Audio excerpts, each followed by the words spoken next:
Hi, my name is Justine and today I'll be presenting about the welfare concerns associated with the shark control program on the Gold Coast, Australia, as part of Animal Welfare Issues 2 at the University of Winchester. In this presentation, I'll cover the public perception of sharks, explain the background of the shark control program, the welfare concerns for target species, and the welfare implication for non-targeted species. Finally, some alternatives and future recommendations will be reviewed, and a summary to highlight the key points, and a reference list will be provided.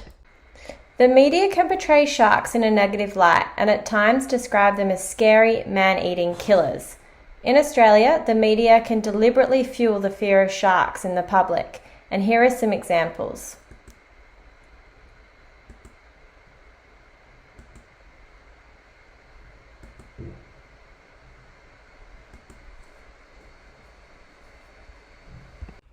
There are approximately 65 attacks per year. A handful of these are fatal. To put it into perspective, you are more likely to be killed by a dog, snake, falling coconuts, champagne corks, or attempting to take a selfie. Being bitten by a shark is extremely unlikely, and if it does occur, it is usually a mistaken identity bite. The Australian Shark Incident Database statistics show that last year there were 3 fatalities in Australia from sharks. Due to the public perception and fear surrounding sharks, the Gold Coast, Australia have a shark control program that aims to protect swimmers from sharks. Since 2002, there has been 1 fatal shark attack on the Gold Coast, implying that the government initiative is rather effective. However, is this really the case? The shark control program on the Gold Coast started in 1962. The Queensland state legislation allows their respective Department of Agriculture and Fisheries operate a lethal shark mitigation program to reduce shark populations using shark nets and drumlines. These devices are fishing apparatus designed to catch and kill. On the Gold Coast, 24 beaches have shark mitigation gear. So what are shark nets? On the Gold Coast, there are 11 shark nets, which are 186 metres long and 6 metres deep in the water. They have floats attached to the top and are anchored to the seafloor to ensure that they stay in place. They are located approximately 600 metres from the shore, and a common misconception is that they protect beachgoers from sharks. However, they do not create a barrier between the water users and the sharks, thus they do not prevent sharks from entering an area. On the Gold Coast, there are 35 drumlines, which are industrial hooks baited with 1 to 2 kilos of mullet or shark flesh that attach to a buoy and floats, which is attached to an anchor on the seafloor. They are designed to chum the water in the hope of hooking target species of sharks. Both shark nets and drumlines are checked by independent contractors on a regular basis, weather permitting, and are removed from the water and/or replaced every 21 days. The Department of Agriculture and Fisheries, hereon referred to as DAF, 2020 report highlights 19 shark species that the shark control program targets, as they are considered to have the potential to bite humans. The species of most concern are the bull whaler, tiger shark, and white shark. Some of the target species are rarely responsible for shark bite events. Many of the targeted species are of conservation concern. Therefore, conservation status was obtained from the IUCN Red List of Threatened Species 2022 to create this graph. The shark control program was installed before conservation and protection laws were put in place for different species.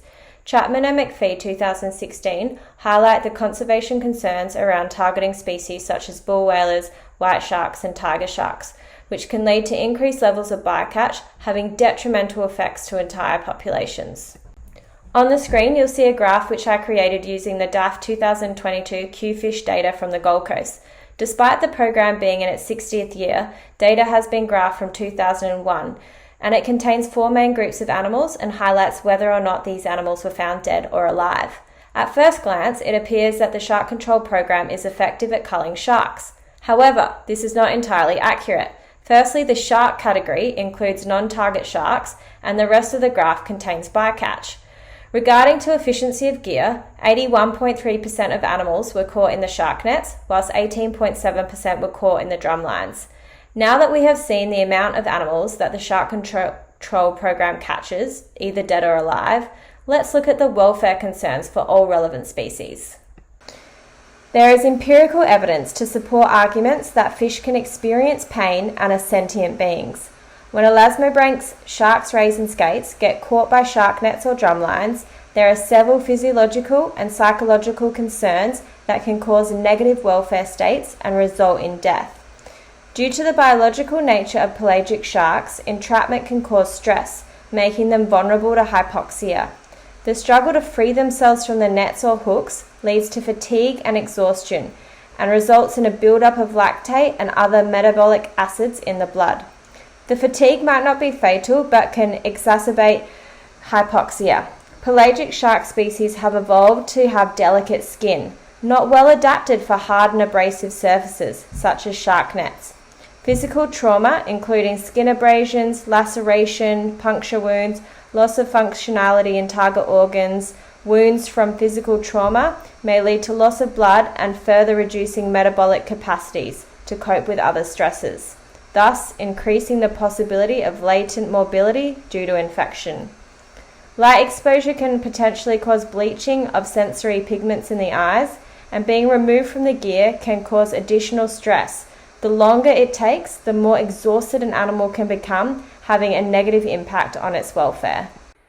There is evidence to suggest that predation by other shark species can occur, possibly whilst sharks are still alive in the shark nets or on the drumlines. Animals that become entangled essentially are baiting the shark nets and luring sharks closer to shore. Furthermore, predation after release or escape is another concern due to the ongoing stress and weakened state of the animal, which can lead to the behavioural impairment, decreasing the chances of them being able to avoid predators.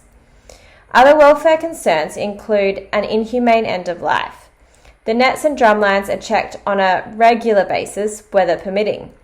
How long are the animals suffering in the net for? Is it hours, days, or weeks? When target species are found alive, they are euthanized by brain spike with a sharp implement or by firearm. Furthermore, the operating policies do not have a death verification, which could contribute to continued suffering.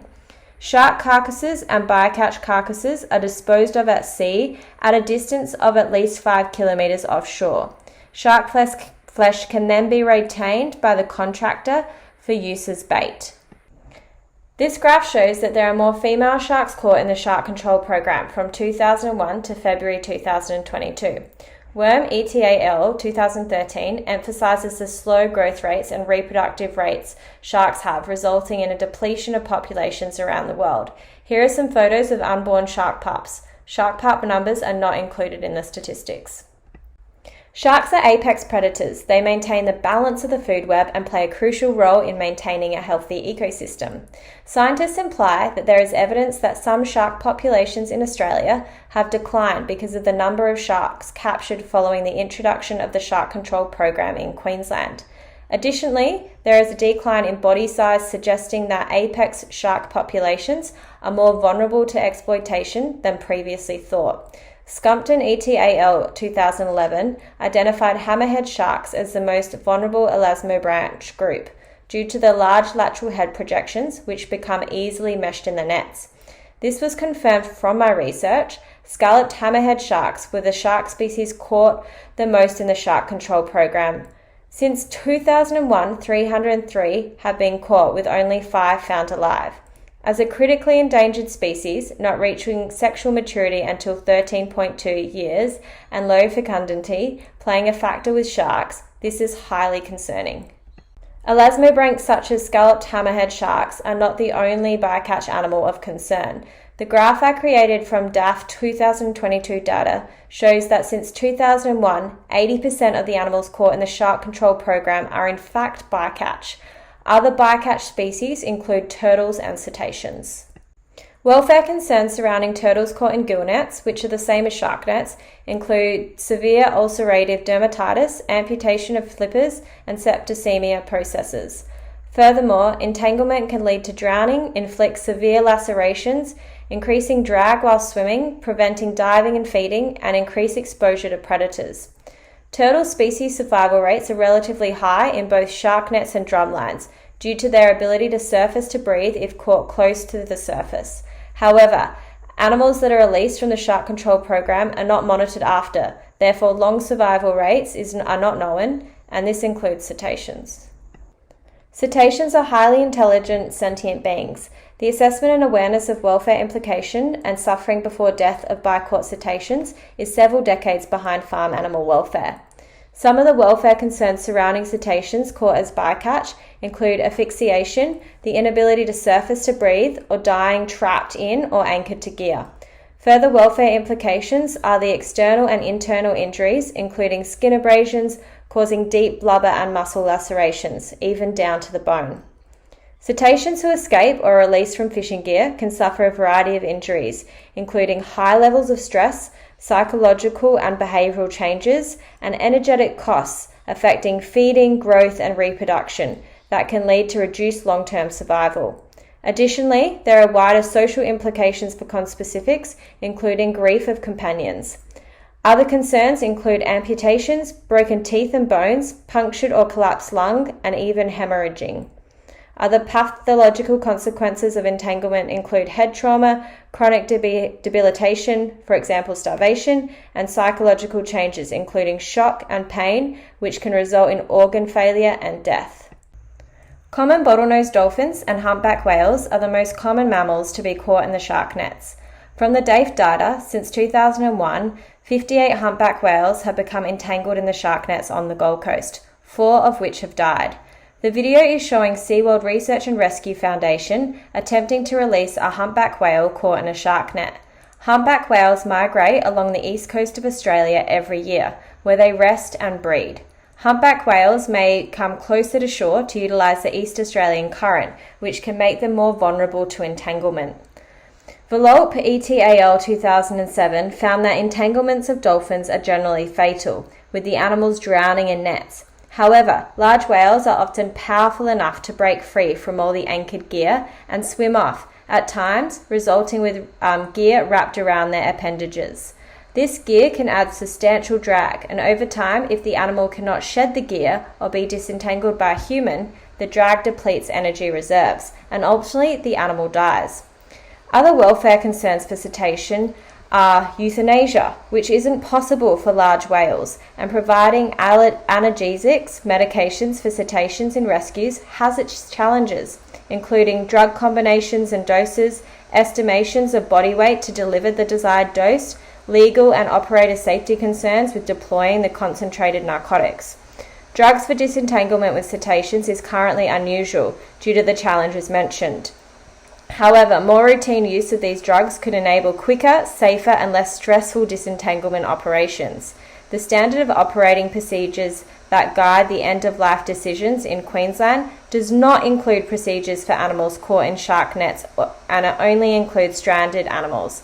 However, the government have trialled ways to prevent cetacean entanglement. Acoustic alarms were periodically trialled, and in 2010, whale acoustic alarms were fitted to the Gold Coast shark nets for bycatch mitigation. The ping you can hear in the video is the acoustic alarm.